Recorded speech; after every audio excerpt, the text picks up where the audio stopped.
No podría, pero ni a cañón. Me voy a mutear un segundo.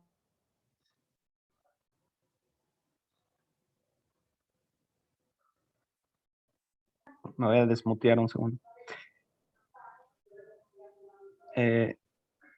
Estamos en vivo.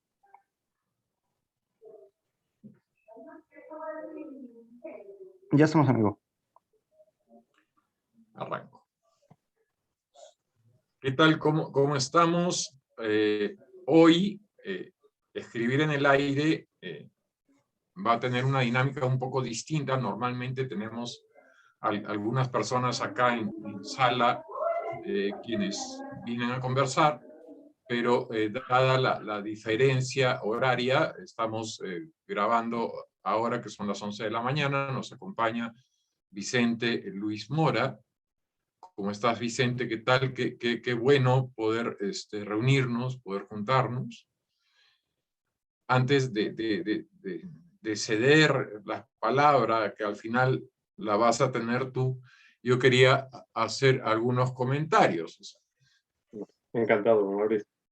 Si tengo que ir a la parte histórica, tendría que decir que Vicente Luis Mora nació en Córdoba en el año 70, hasta ahí estamos de acuerdo, no hay conflictos, pero cuando uno se enfrenta a toda la producción bibliográfica de Vicente, y cuando uno se enfrenta después a las áreas de interés de Vicente, ahí solamente con la lectura tendríamos una emisión distinta de Escribir en el Aire, puesto que nos quedaríamos hablando de la vastísima obra que tiene aquí nuestro amigo. Yo quería comentar, sí, algunas cosas vinculadas a la escritura de Vicente, específicamente con respecto a la poesía. Como pocas veces las tengo acá anotadas, porque si bien en más de una oportunidad hemos compartido textos y nos hemos leído y hemos leído a otros y otras, yo estoy seguro que este texto no es conocido por Vicente, y no apuesto porque voy a ganar. Y más o menos las ideas que quería decir eran las siguientes. Cuando uno lee, diré poesía escrita por Vicente, uno se va a encontrar con un primer aspecto, que es aquel en donde la escritura es planteada como si se tratara de un proyecto, y estoy pensando en los últimos libros, para no decir trilogía, pero sí lo digo, encontramos una suerte de proceso que está en construcción, el cual parece escribirse y desescribirse para irse recomponiendo, si me dejo entender, en la medida en que se desplaza. A mí, una de las cosas que me pareció importantísimo subrayar es un aspecto de noción procesual, la cual se establece a partir de la composición misma de los poemas, que al elaborarse van elaborando un concepto y una mirada. Todo este torrente al cual me estoy refiriendo, en el cual hay distintos detalles como citas expropiadas que terminan convirtiéndose en parte actuante de esta estructura. Todo esto va ocurriendo a través de la voz de un sujeto que va oscilando entre la reterritorialización, como se diga, y la desterritorialización, utilizando algunos términos de Deleuze, conforme la voz va interpelando a un tú, entrecomillado, el cual podría responder a ciertos principios estilnovistas del recuerdo, o podrían ser solamente una apoyatura. Todo esto se va a manifestar a través de una errancia en la cual desde el presente comienza, a través de la escritura, a apoderarse de ciertos elementos, también lo entrecomillo, clásicos, que terminan rompiendo un poco esa fascinación por la anécdota que tanto daño hace a la poesía española y también aquí en América Latina. Entonces, lo que me parecía importante recalcar era que esta noción de proceso y esta noción de acabado confluyen y terminan planteando una estructura, la cual todavía tengo pendiente de leer a través de mecánica, que permiten la innovación y al mismo tiempo la revisión del concepto de la tradición que lo antecede. Eso es un poco lo que había estado mirando Vicente con respecto a los libros de poesía, que también entrecomillo este género. Mi primera pregunta va un poco, ¿cómo dialogan estos poemas, también entrecomillados, de esta obra poética, con toda la obra ensayística que desarrollas? Bueno, pues Mauricio, te agradezco mucho el acercamiento, que me ha parecido muy, muy perspicaz, porque has tocado algunos puntos que me parecen relevantes en lo que hago y en lo que me propongo.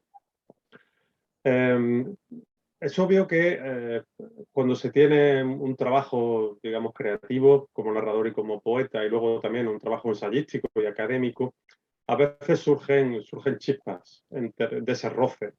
De esas chispas a veces son incendiarias, otras veces iluminan, ¿no? Lo que pasa es que otras veces te dejan quemado por el camino, el resultado.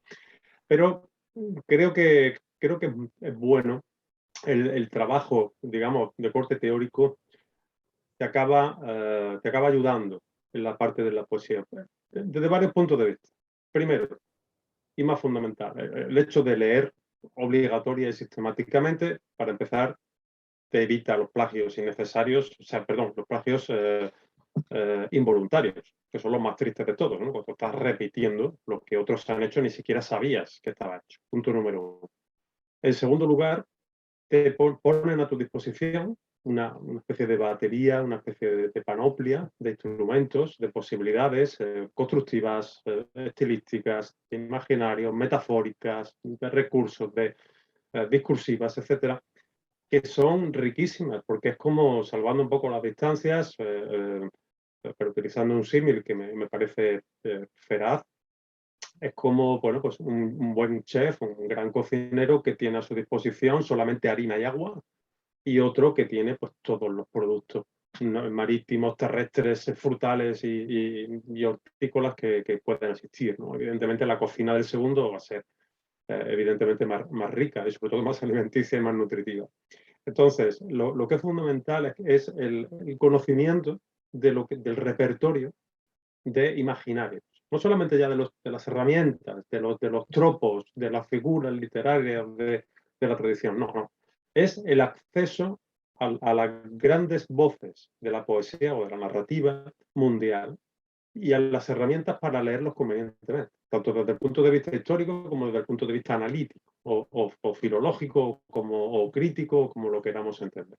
Es decir, si tú quieres escribir poesía en el siglo XXI, pero tú no te has molestado en saber quiénes sean Wisława Szymborska, no te interesa César Vallejo, no sabes quién es Vicente Huidobro, no has leído nunca a Ida Vitale, no conoces a Ana Akhmatova, no conoces a Octavio Paz, no conoces a Federico García Lorca. Tu mente no se ha desarrollado lo suficiente dentro del mundo poético para saber cuáles son las dimensiones de lo posible, que son prácticamente inalcanzables, o sea, son prácticamente todas las que tú quieras, ¿no? Porque hay muchísimos grandes poetas de todos los tipos, de todas las tendencias. Lo único que pasa es que hay que acercarse y hay que leerlos con ciertas herramientas de conocimiento. Entonces, a la hora de la escritura, quizá mi propuesta puede parecer a algunas personas un poco radical, porque digamos que mi intención es no perder el tiempo transitando zonas, áreas, senderos, caminos que ya están trillados y que ya me parece que están muy agotados. Y sobre todo, y fundamental, porque no me quiero alargar porque me interesan más tus preguntas que mis respuestas. Lo que considero es que, precisamente por respeto a toda esa tradición, me he molestado en conocer y que sigo trabajando, porque yo estudio todos los días, pues por respeto a esa tradición, me parece que lo que es fundamental es pensar qué debe ser una expresión poética a estas alturas del siglo XX. Es decir, tenemos que seguir utilizando un modelo petrarquista, un modelo simbolista de comunicación poética, un modelo de metáforas y de símiles basados en realidades que están más idealizadas que otra cosa, además con todo el pozo, digamos, ideológico que arrastran, a lo mejor sin ser conscientes, todas esas tradiciones, ¿no? Tanto las líricas y las que no son líricas. Entonces, de verdad esa estructura posromántica es la que queremos hoy, en el siglo XXI, para explicar la poesía. Es decir, se oye muchas veces esta frase de que la poesía se ha desligado del público, al público ya no le interesa la poesía. Puede ser que la poesía esté anclada en un modelo, o sea, mientras todo va evolucionando, por supuesto quizá la ciencia y la tecnología lo que más, ¿no? Pero va evolucionando la política, va evolucionando las políticas de género, la economía, van cambiando las cosas y la gente más o menos va aceptando como puede los cambios, ¿no? Y parece que todo debe ir progresando con el siglo de los tiempos, menos la poesía. Que eso tiene que seguir en un esquema tradicionalista, casi garcilasiano, o sea, de Garcilaso de la Vega prácticamente, ¿no? Con el arreglo a un buen decoro poético, con el arreglo a una métrica tradicional, a unas metáforas reconocibles y a un lenguaje absolutamente estandarizado. Y bueno, yo creo que la estandarización está bien para la moda barata, ¿no? O para cuando te quieres vestir. Pero si hablamos de operaciones intelectuales, yo creo que habría que ser un poquito más, no sé, un poquito más ambicioso, ¿no? En el sentido de decir, bueno, vamos a intentar conectar con nuestro tiempo, a ver qué tiene nuestro tiempo que ofrecernos y qué podemos ofrecerle nosotros a los lectores de nuestro tiempo. Y en fin, mi poesía creo que es el resultado un poco extremo de llevar hasta las últimas consecuencias todo este tipo de preguntas, que seguramente me llevarán a muchos anacolutos, a muchas callejones sin salida y no siempre acertaré. Pero creo que no arriesgar es no acertar en absoluto. Creo que mantenerse en una postura estéticamente conservadora es negarse el acierto, negarse la capacidad de crear una lírica de nuestra contemporaneidad, ¿no? Y bueno, pues si hay que arriesgarse y hay que equivocarse, yo prefiero hacerlo, digamos, pues, un poco a lo grande, ¿no? En el sentido de intentar hacerlo, como decía Stanley Lablem, haciendo, pues eso, alta cacería, ¿no? Intentando no matar cucarachas ni insectos, sino intentando hacer cetrería. Ahora, quien te escucha hablar de la importancia de conocer los alcances y la dimensión de la tradición, podría también confundirse y al mismo tiempo conformarse con revisitar la tradición y quedarse tras los barrotes de eso que denominamos lo literario.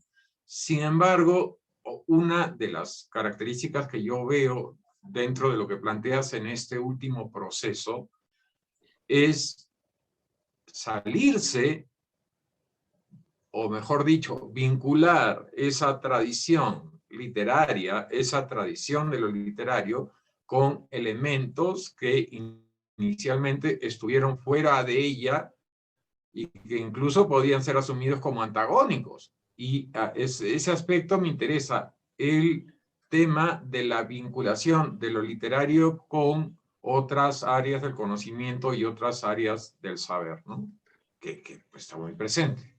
Si tú lees la Comedia de Dante, que es un libro bajo medieval, ahí puedes encontrar todo el saber de su tiempo. Todo el saber teológico, científico, lingüístico, humanista, ¿no? de su época.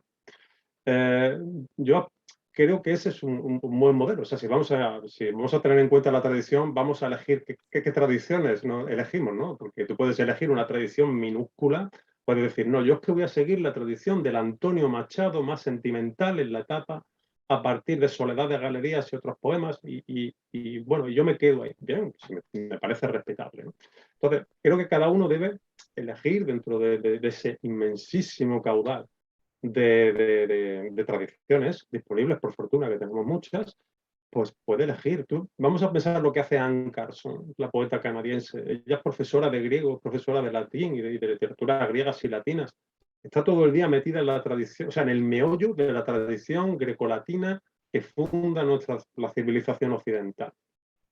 ¿Es acaso Anne Carson una poeta conservadora estéticamente? ¿Es una poeta que se acomode, o sea, que parezca que está meramente remedando poemas de Catulo o de Safo? No, ella está haciendo lo que ella cree que Safo haría en nuestros días, es decir, tirar para adelante con todo lo que hay, con todo lo que a ella le preocupa, con todas sus obsesiones intelectuales, con toda esa inmensa creatividad que tiene, y en cada libro adopta una propuesta.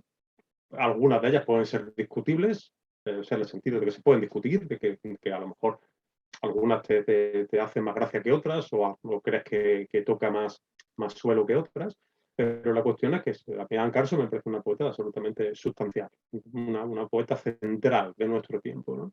Y es la dueña, la que tiene, digamos, entre comillas, por utilizar una expresión deliberadamente antigua, es la portadora del fuego sagrado de las esencias grecolatinas, ¿no? Bueno, pues creo que esa señora es un ejemplo a seguir. Y digo esto como siempre, haciendo la puntualización que siempre hago cada vez que digo esto. Lo que hay que tener es su coraje creativo, no hacer lo que ella hace, sino imitarla en cuanto al inmenso despliegue de valor y de conocimiento de la tradición que ella dinamita alegremente, que ella reinventa con la mayor de las alegrías, porque esto, en el fondo, tiene que ser celebratorio. No se trata de que los poemas tengan campanitas y sean divertidos y canten positivamente la vida, no tienen por qué hacerlo, los míos no suelen hacerlo.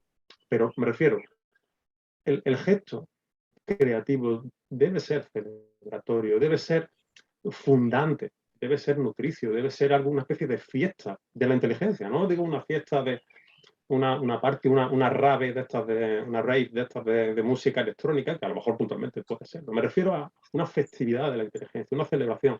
Y en ese sentido, yo estoy leyendo a Anne Carson, y aunque lo que cuente, como en Knox, sea la muerte de su hermano y sea un tema tétrico, yo creo que si me grabaran vídeo mientras la leo, creo que en mi cara habría una sonrisa por las fiestas de la inteligencia a la que estoy asistiendo.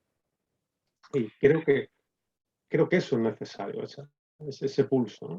Yo me quiero quedar con tu idea de fiesta rave, y fíjate que sí la rescato y destaco, o sea, la idea de una fiesta rave en donde quien escribe termina constituyéndose en una suerte de disc jockey en la medida que comienza también a entremezclar una serie de sonidos, voces y, qué sé yo, artilugios que le precedieron. Entonces, ahí está jugando con la tradición como renovación, que es un poco lo que tú también, de una manera totalmente distinta, no te asustes, también procuras, ¿no? Claro, es que la mezcla, la sabia mezcla, ¿no? Bueno, la sabia en el sentido de una mezcla hecha con cierto tipo de criterio, me parece un elemento esencial. Todo el rescate de elementos que parecen antiliterarios, que parecen extraliterarios, y que de pronto, al entrar en el poema, enriquecen, por ejemplo, el léxico, enriquecen el alcance de los conceptos. A mí eso me parece una operación fundamental. Yo suelo hacerlo con elementos tomados de la ciencia, lo hago mucho, porque me parece que la ciencia es el gran relato de nuestros días, me parece que es el relato dominante, y lo cual no significa que haya que seguirlo a ultranza, significa que precisamente lo que hay que hacer es entrar y conocerlo dentro de las posibilidades que tenga cada uno, precisamente si es necesario incluso para criticarlo, en fin, para buscarle las cosquillas, para desencajarlo, si queremos así, ¿no? Me interesa la ciencia, me interesan los discursos audiovisuales, con lo que ahí sí que intento ser muy crítico, precisamente por su naturaleza mainstream y también por su alto poder persuasivo, por su capacidad de persuasión de masas y por la necesidad de adoptar siempre un discurso un poco distanciado, crítico con respecto a qué tipo de imágenes estamos viendo y sobre todo a quién le interesa que las veamos, es decir, por qué están ahí, por qué están esas imágenes y no están otras imágenes a nuestro alcance, ¿no? Porque algo se viraliza y otras cosas no se viralizan nunca. Todo ese tipo de cosas me interesa mucho. La imagen como concepto comunicativo me interesa mucho desde el punto de vista poético, porque considero que es otro de los, junto con el de la ciencia, el otro gran relato de nuestro tiempo, el relato audiovisual. Y considero que son como los dos códigos, los dos imaginarios con los que el mío tiene que luchar, en el mejor sentido de la palabra, en el sentido de batirse cuerpo a cuerpo ahí, ¿no? Y en algunos casos yo perderé, en algunos casos encontraremos algunos resquicios de resistencia y de crítica, pero creo que son operaciones absolutamente legítimas. Y lo creo así porque he visto que en la tradición hay otras personas que lo han hecho y que los grandes autores han agarrado los toros de su tiempo por los cuernos y se han puesto con ellos y Cervantes pues toca el tema del poder o no sé, o Jorge Manrique toca el tema de la muerte, o Virginia Woolf toca el tema de la identidad y de la crisis del arte dentro de las posibilidades artísticas de su tiempo. Es decir, que uno debe enfrentarse un poco a los grandes temas de su tiempo y bueno, pues debe luchar contra ellos, no dejarse vencer por su carisma, ¿no? por su aura, pero tampoco mantenerse como en una torre de marfil esteticista pensando que nada de lo que sucede a su interior puede interesarle ni a él ni a su obra poética.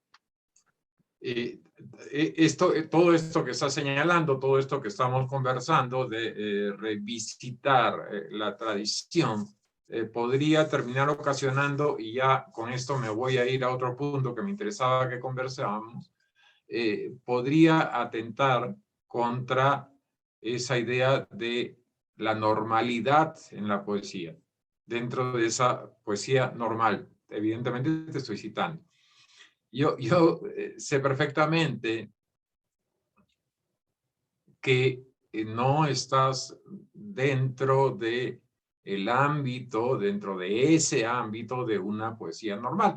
Pero creo que desde que escribiste el texto de lo normal al presente han transcurrido algunos años. Y mi pregunta, un tanto malévola, era hablar de la normalidad de la poesía en España hoy. ¿Tú crees que ha habido un desplazamiento? ¿Crees que ha habido un cambio? ¿Crees que podríamos replantear este término? O sea, hagamos un poco un parangón del presente con respecto al, me parece que el texto es del 2004, si no recuerdo 2006, mal. 2006. Perdón. Pero son 16 años ya, ¿no? Sí, creo que estamos como para revisitar también tu propio concepto. A ver, es complicado. Es cierto que en aquella época las cosas eran más sencillas de ver porque había menos cosas. Entonces era más fácil sintetizar lo que estaba dentro del campo de la normalización poética y toda la vasta diversidad de lo que quedaba fuera de ella. Lo que pasa es que, curiosamente, una pequeña parte del campo estaba muy visibilizada, que era la normal, la poesía normalizada, y sin embargo pasaba un poco como la energía negra del universo, ¿no? la energía oscura que justifica y es lo que mantiene el orden en el universo, pero es indetectable, ¿no? Pues sucedía un poco eso, que la buena poesía que de verdad sustentaba el campo poético español no se veía, o no se veían nada más que algunas figuras como Gamoneda y Olvido García Valdés y poco más, precisamente porque quedaba opacada por la visibilidad cegadora de la poesía de la normalidad. Hoy, en 16 años, cambian muchas cosas. Es casi una generación orteguiana, ¿no? Lo que ha venido por medio, ¿no? Y creo que precisamente, y esto lo hablaba hace poco con Unai Velasco, el editor de Ultramarinos y poeta joven él mismo, que es una cabeza pensante de la poesía española muy interesante. Bueno, él venía precisamente me decía, y creo que con buen criterio, que había toda una serie de poetas jóvenes, millennials, podríamos decir, ¿no? Por seguir esa categoría, digamos, de corte sociológico o pseudosociológico, que aportaban una diversidad que para ellos era natural, en la cual ya no había ningún tipo de herencia, ni de la poesía normalizada, ni de la que se oponía a aquella, sino que nacían como ya un poco quizá por la mera distancia temporal, ya nacían un poco como nuevos, ¿no? Alejados ya por completo de todo eso y con sus propias propuestas, en las cuales, por cierto, hay que hacer hincapié en que son jóvenes que leen mucho, no solamente poesía, no, sino que estudian, ¿no? O sea, que son jóvenes que han estudiado poesía, de verdad. Incluso algunos de ellos pues tienen como algún doctorado, como el caso de Berta García Faet, ¿no? que es doctora académica, etcétera, ¿no? Entonces, había esa serie de nombres, ¿no? La propia Berta García Faet, yo incluiría incluso el propio Unai Velasco, David Leo García, Ángela Segovia, Rullana, etcétera. Y en fin, si me paro a pensar, hay bastantes nombres, no se trata de hacer tampoco una nómina, pero sí se trata de hacer un poco destacar la importancia que estas voces están teniendo.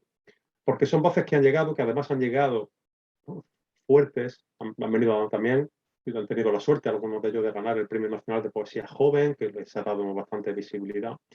Y por lo tanto han tenido una visibilidad que no dependía de prebostes, no dependía de grandes abuelos, no dependía de los dinosaurios del sistema, sino que, bueno, su talento se ha impuesto, lo cual es algo para felicitarse, ¿no? Porque eso no ha ocurrido en España durante muchos años, ¿no? Que llegaran jóvenes que se impusieran por su solo talento con naturalidad. Eso prácticamente la única vez que ocurrió, la última vez que ocurrió antes de ellos fue Blanca Andreu, cuando gana el Adonais en el año 82, 83, no recuerdo bien, ¿no?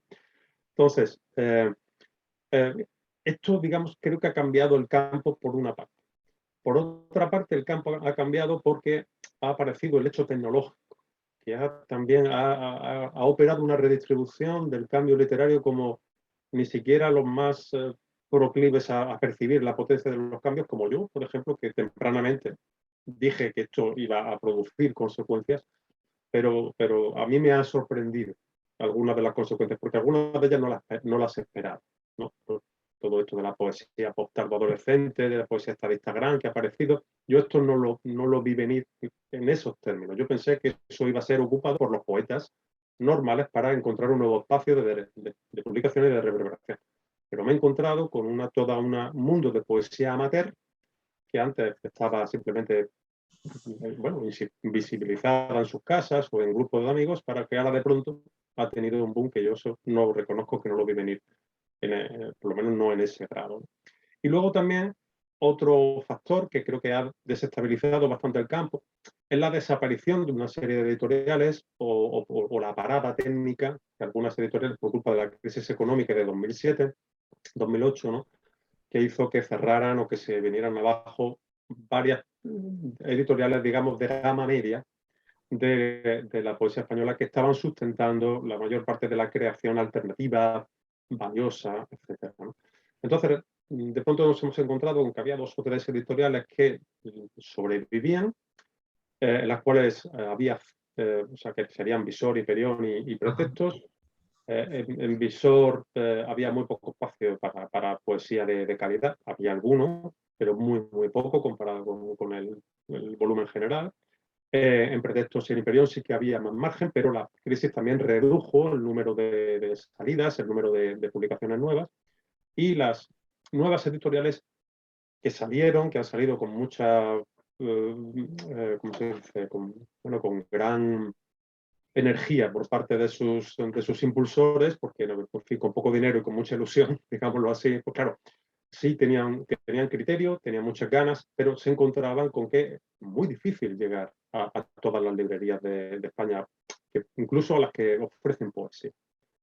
Todo eso ha contribuido a desdibujar el campo literario sobre el que yo escribía en 2006.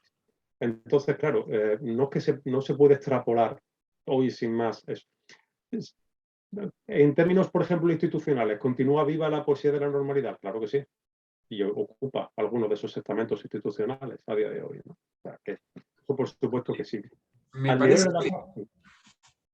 parece que el propio Unai en algún momento termina estableciendo una relación entre poesía de la experiencia y poesía tardo-adolescente, me parece, en función de la sentimentalidad, ¿no?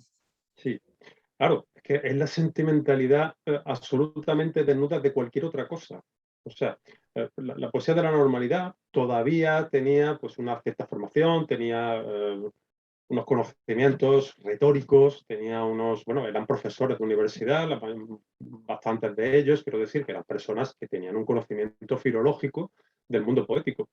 Entonces, esa sentimentalidad un poco extrema, esos sentimientos un poco abaratados, bueno, pues todavía venían envueltos en un cierto código, en un cierto protocolo retórico, reconocible como poesía.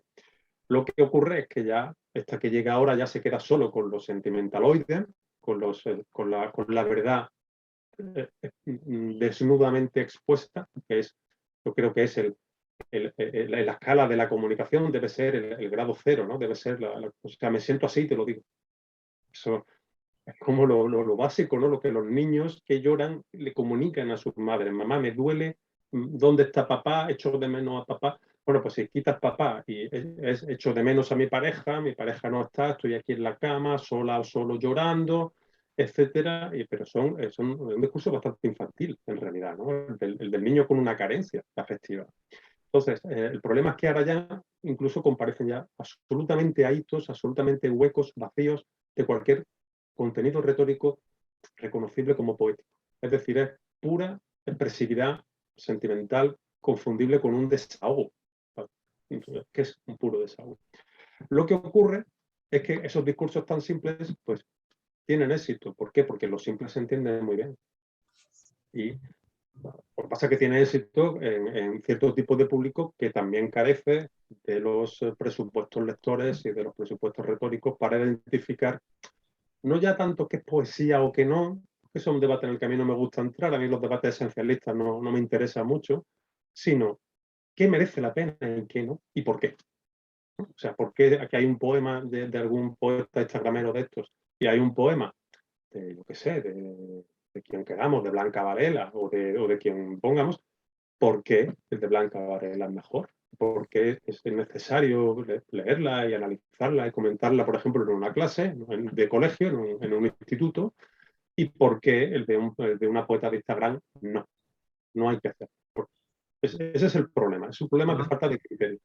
Y creo que eso es un problema bastante grave.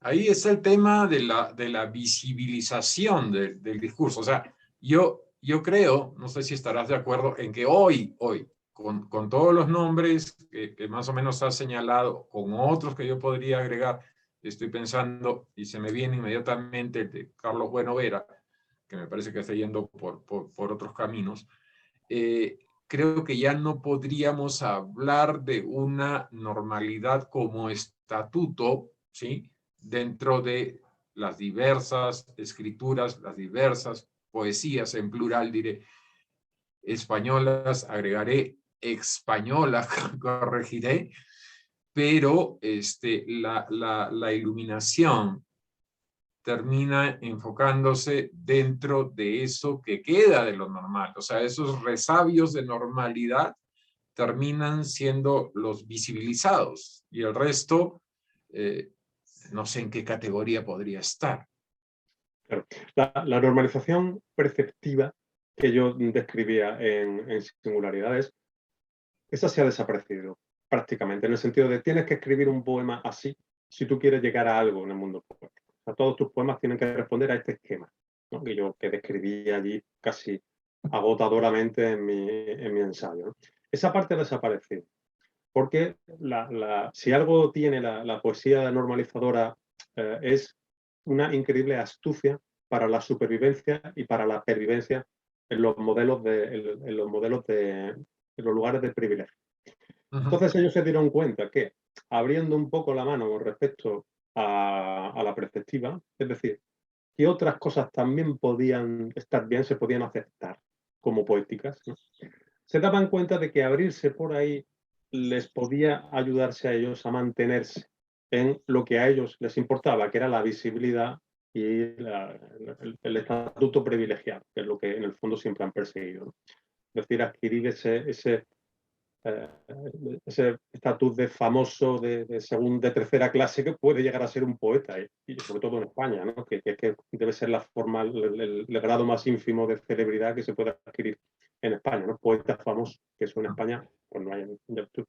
La Gamoneda puede pasearse tranquilamente por Málaga, que te aseguro que solo una de cada 1000 personas va a decir, hombre, Antonio Gamoneda, el poeta. Con toda seguridad te lo puedo decir. Entonces, y el premio Cervantes, y es un gran poeta. Entonces, mientras a los prebostes de la poesía de la experiencia lo que les interesaba era la institucionalización, el ser reconocidos, el ser invitados, el viajar continuamente gratis a Hispanoamérica como figuras, etc., pues a ellos les daba igual en realidad la estética, porque en realidad ellos al principio sí que les interesaba, pero luego es que a ellos dejó de interesarles la poesía. Entonces ya no era, ya ellos habían ya conseguido ahí lo que querían. Entonces ahora ya les interesaba como otra cosa, otras prebendas de otro tipo. Entonces, hoy ya no hay, o sea, el poeta joven que empieza a escribir ya no siente que tenga que hacer un poema de tipo figurativo, referencial, basado en sus propios sentimientos, donde tenga que presentarle sus respetos a Jaime Gil de Viedma con un par de citas, o a Francisco Brines, o cosas así. O sea, esa marcada perceptiva el que se puede leer hasta el agotamiento, libros publicados en los años 90, en los años 10, aquí de este país, que hay cientos de poemas que siguen esos parámetros, eso ha desaparecido por fortuna, por el propio agotamiento de la fórmula. Lo único que pasa es que si tú quieres ir a ciertos festivales, si tú quieres obtener ciertos premios, si tú quieres formar parte del jurado de ciertos premios nacionales, por ejemplo, etcétera, bueno, pues si tú te trabajas ciertos tipos de amistades, pues lo vas a conseguir con más facilidad. Esto supongo que pasa en todos los campos literarios de todos los países. Lo que no quiere decir que sea disculpable, lo que no quiere decir que no sea criticable.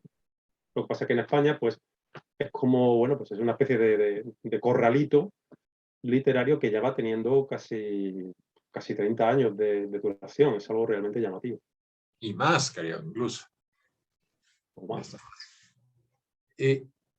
Braulio, tú tenías un par de inquietudes que me comentabas. No sé si querrías preguntarlas. Sí, dame un segundo para que se me escuche también en el... yo, sobre todo, me gusta mucho en lo que no he leído tanto como Mauricio de tu trabajo, pero por ejemplo en libros como Serie, siempre estoy confundiendo el título de ese libro, pero creo que es Serie.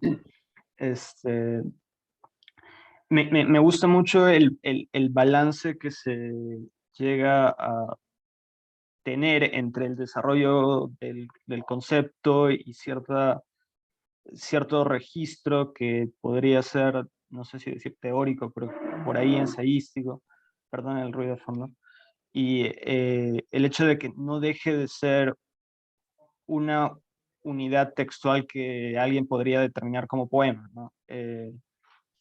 Porque también hay otra discusión sobre qué unidades textuales son poemas o no, pero saliendo de eso, me gusta ese equilibrio, pero también por otro lado encuentro, no sé si ocurra mucho en España, en Perú ha empezado a ocurrir, que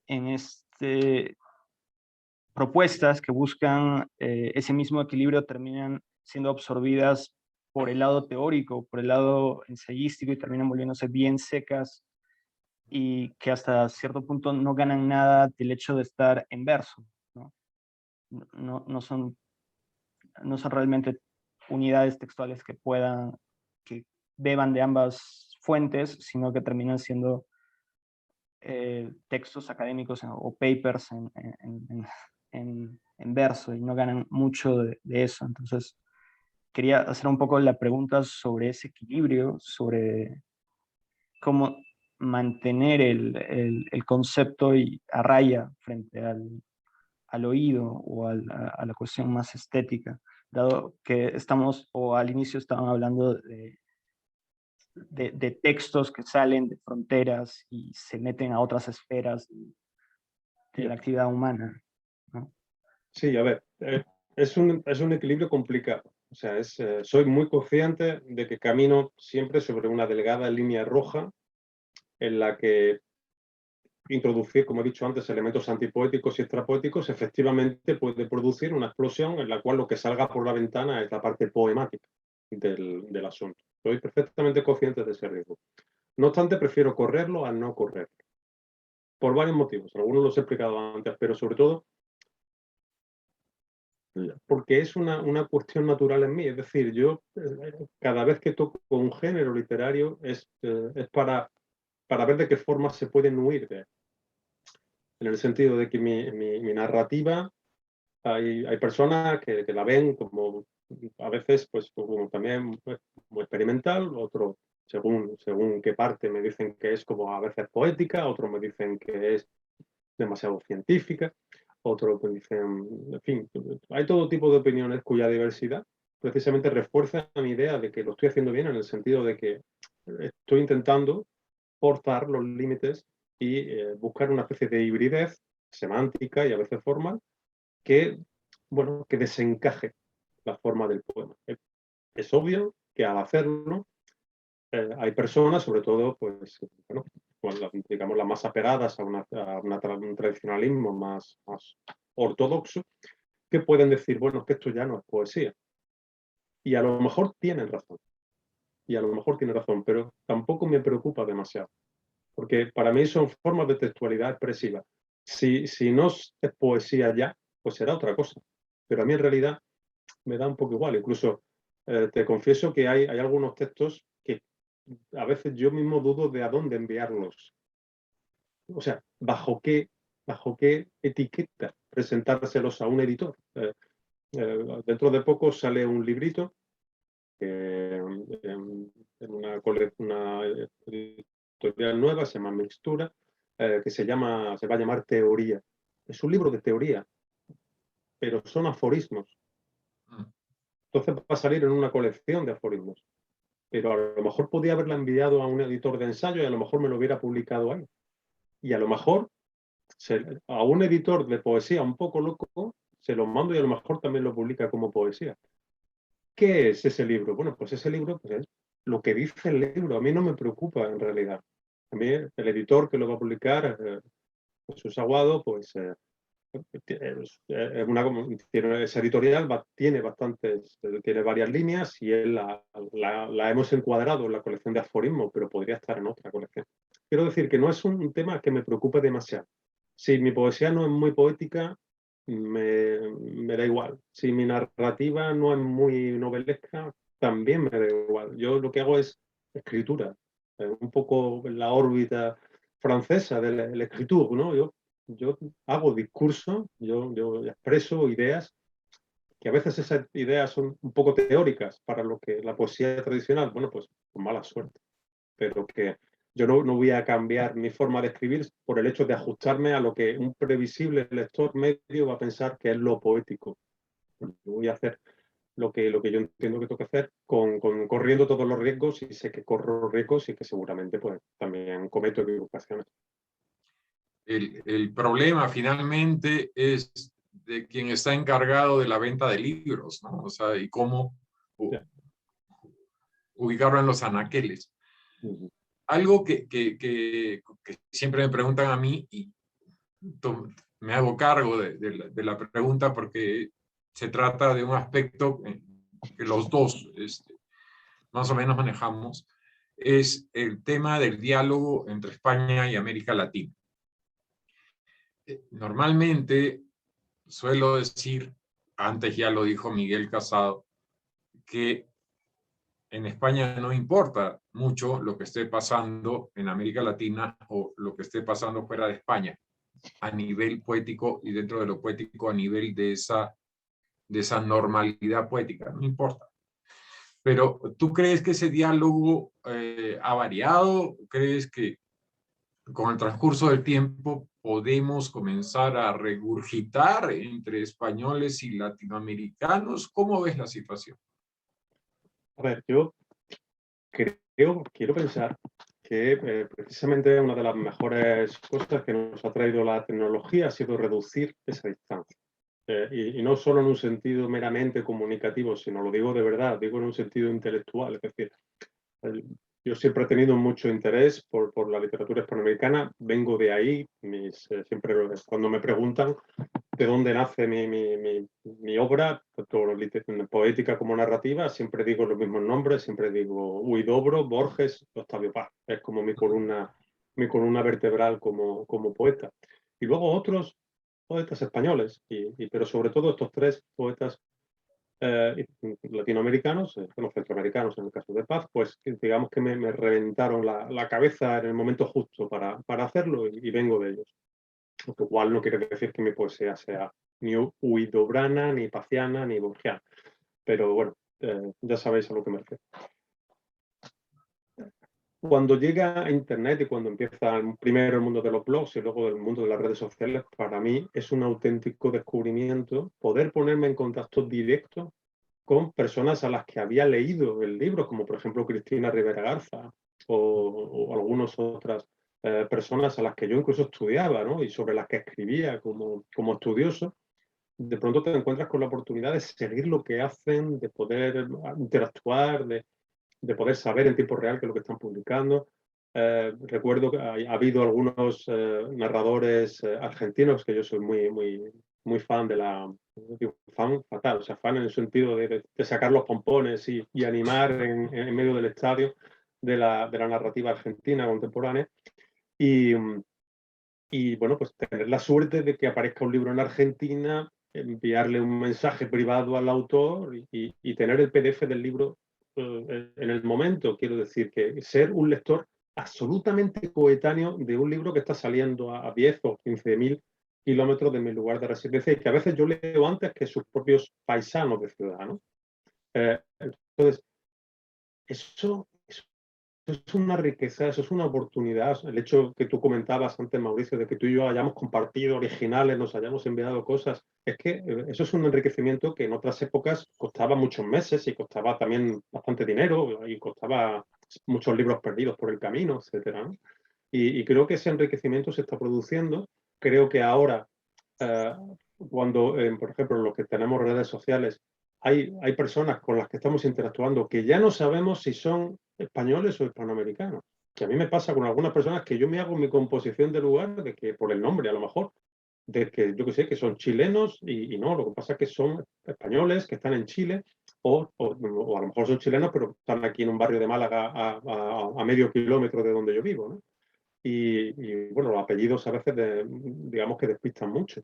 Hay gente que me sigue, con la que yo interactúo, que ya no sé de dónde es, ya no sé de qué país es. Son hispanos, somos todos hispanos y nos hablamos en la misma lengua e intentamos llegar a un diálogo intercultural y todo lo profundo que se pueda. Y yo creo que en ese sentido sí, que han cambiado las cosas para bien y por supuesto que deberíamos en España conocer más Hispanoamérica en términos generales. También te digo que creo que hay bastantes españoles y críticos literarios españoles, entre los que espero contarme, que estamos haciendo un gran esfuerzo para traer aquí, para dar conocimiento, para que sea conocida aquí en España toda esa riqueza, toda esa literatura, dentro de nuestras posibilidades humanas, ¿no? De poder leer y de poder recibir, poder comentar debidamente todo eso. Pero creo que en fin, que hay una serie de personas aquí en España que cada una, en función de sus posibilidades, estamos intentando hacer ese diálogo, ese papel de intermediarios entre las dos orillas, digámoslo así. Porque considero que es que el idioma hoy en día, leer y escribir, sin tener un mínimo conocimiento de lo que estáis haciendo los poetas del otro lado y las narradoras del otro lado, es que no tiene mucho sentido, porque es como castrar la parte más interesante de lo que está ocurriendo. Ayer presentaba una novela de Luis Rodríguez, que es un escritor de aquí español, un escritor experimental, narrador, que yo lo defiendo mucho, y le comentaba directamente en la presentación que claro, que por desgracia la mayor parte de sus lectores naturales están en Hispanoamérica, ¿no?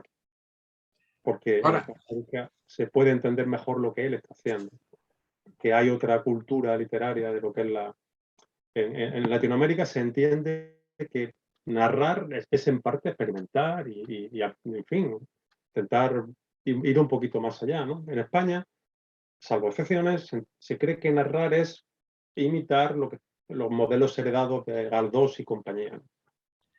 Pero hay un aspecto que a mí me hace un poco de ruido y te lo confieso. Me parece que hasta principios del 2000, una suerte de creencia o de resignación era decir, en América Latina son más audaces, en América Latina otro plus a favor de América Latina, mientras que nosotros, entre paréntesis españoles, nos estamos quedando en lo que acabas de decir. Sin embargo, yo pienso que con esta rotura de la normalidad, de cierta normalidad, esta rotura parcial, que con los nombres que más o menos hemos dicho y otros que no es necesario decirlos, pero que los conocemos, esa distancia entre el, para mí, sublimado riesgo latinoamericano y ese conservadurismo español, esa distancia pareciera haberse acortado. Me parece que ya no podemos hablar, estando en España, sobre América Latina como el continente de riesgo, sino que comienzan a aparecer en España una serie de apuestas, sobre todo jóvenes y femeninas, que era también lo que quería agregar, que han cerrado esa brecha. Creo que sí es importante notarlo.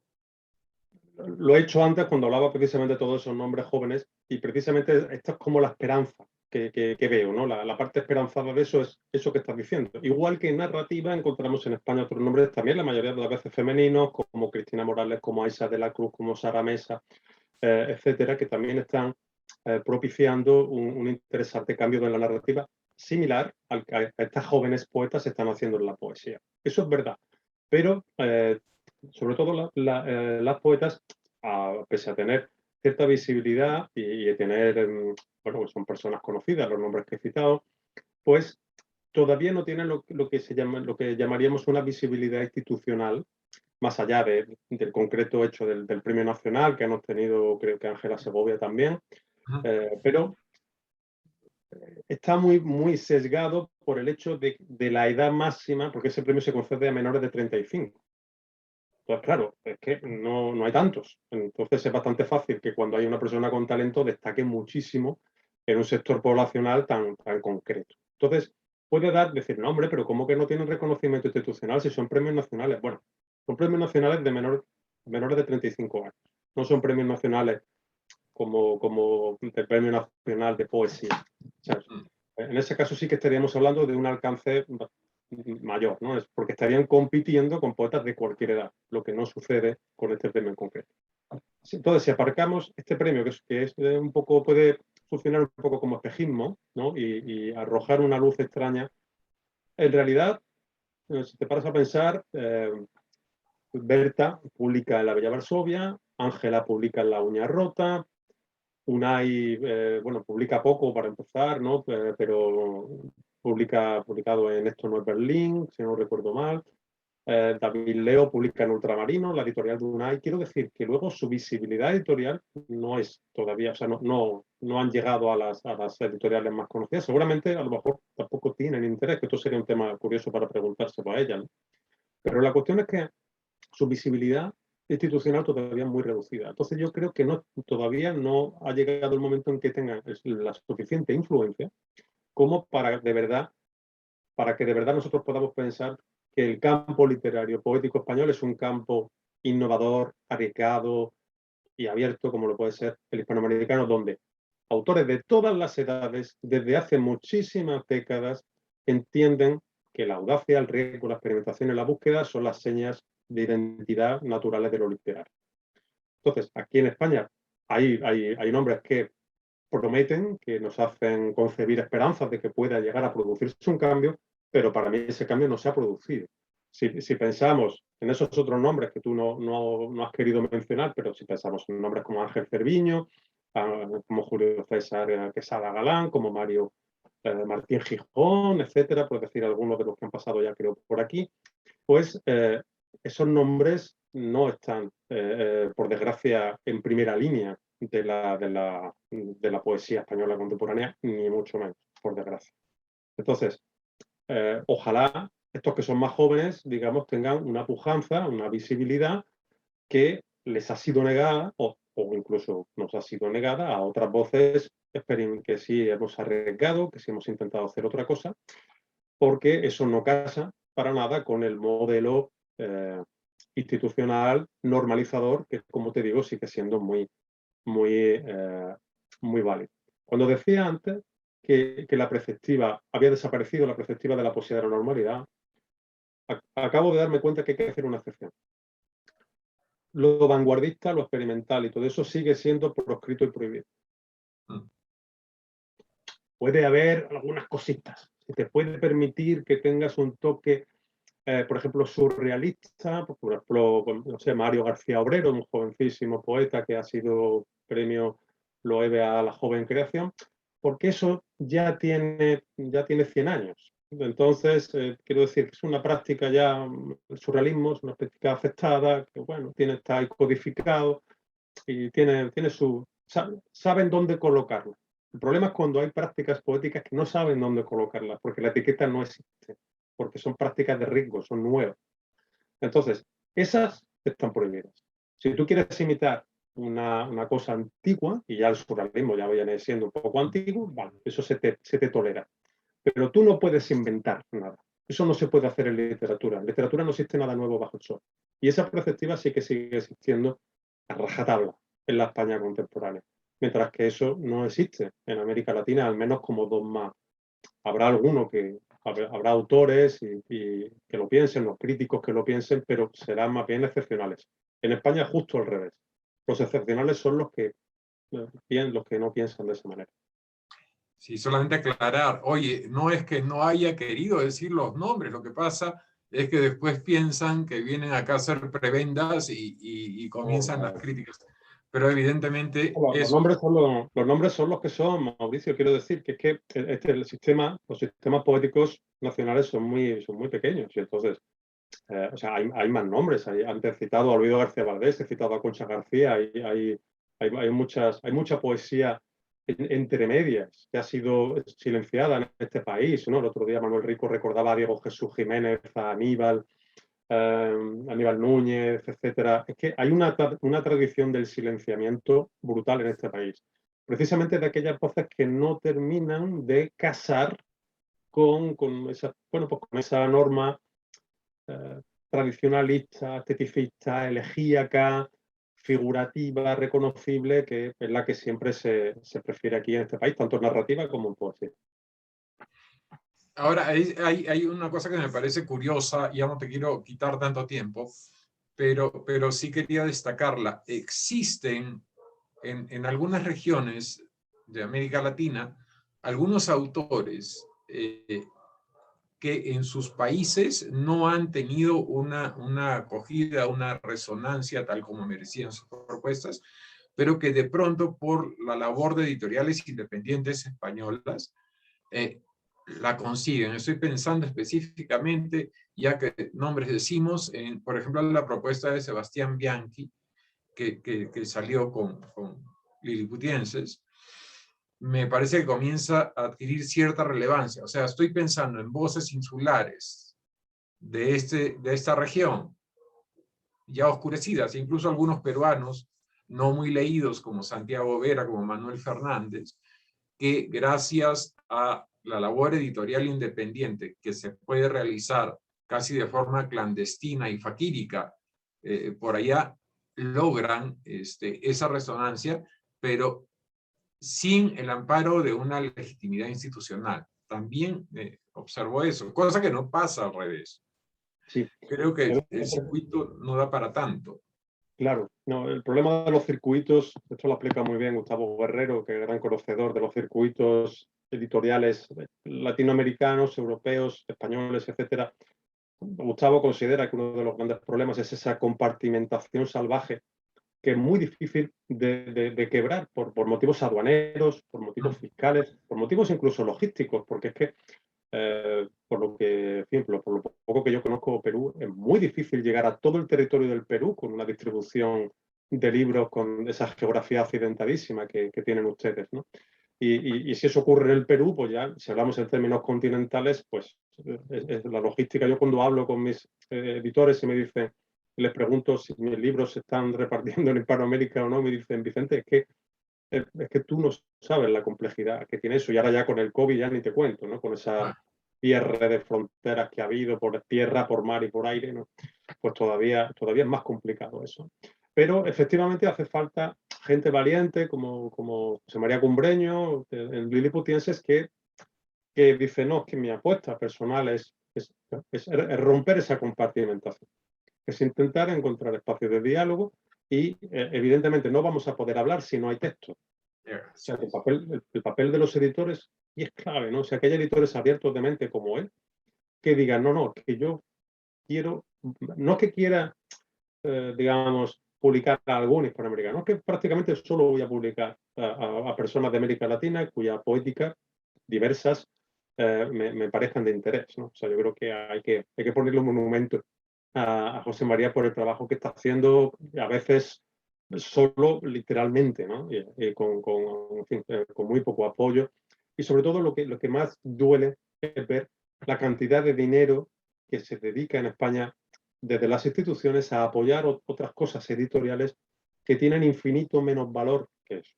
Pues eso es lo que de verdad, porque si no hubiera dinero para nada, pues mira, pues, en fin, pues mala suerte. Pero luego ves algunas cosas y algunos disparates y ves algunas diputaciones provinciales, algunas instituciones públicas españolas que tienen colecciones de poesía o de narrativas absolutamente absurdas que no sirven para nada, que a veces ni se distribuyen, que tienen los hangares llenos de ejemplares que nunca se pusieron en venta, miles, te lo digo porque los he podido ver, miles y miles de libros publicados sin haberse vendido nunca, sin haberse siquiera regalado nunca, y que están allí cogiendo polvo por los siglos de los siglos. Bueno, pues si ese dinero se hubiera dedicado a publicar cosas de interés, o por lo menos a apoyar a los editores que lo estaban haciendo, pues seguramente ese dinero hubiera estado mucho mejor aprovechado. Bueno, yo seguiría y seguiría, pero hay patrones como el tiempo que lo hacen imposible. Yo te quiero agradecer muchísimo, Vicente. Ha sido bueno verse, ha sido bueno escucharse. Y bueno, acá está el espacio del laboratorio. Oye, asúmelo como tu casa para cuando quieras. Si necesitas una catarsis, hablar mal de editores o poetas de la experiencia, acá estamos. Acá estamos y hay un buen grupo ávido de oír. No sé, Braulio, si tienes algo más que agregar. No, solo agradecerte mucho el haber venido y la respuesta a la pregunta. Mauricio me sacó la segunda pregunta de la boca porque la hizo él, que era lo de Latinoamérica. Y nada, muchas gracias.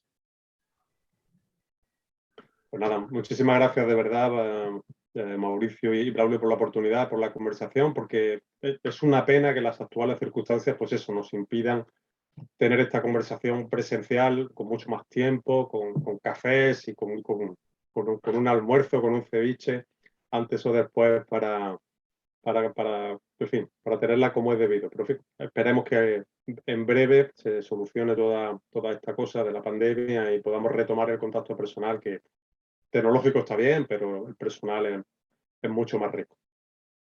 Vale, oye, un abrazo grande y ya seguimos conversando como siempre.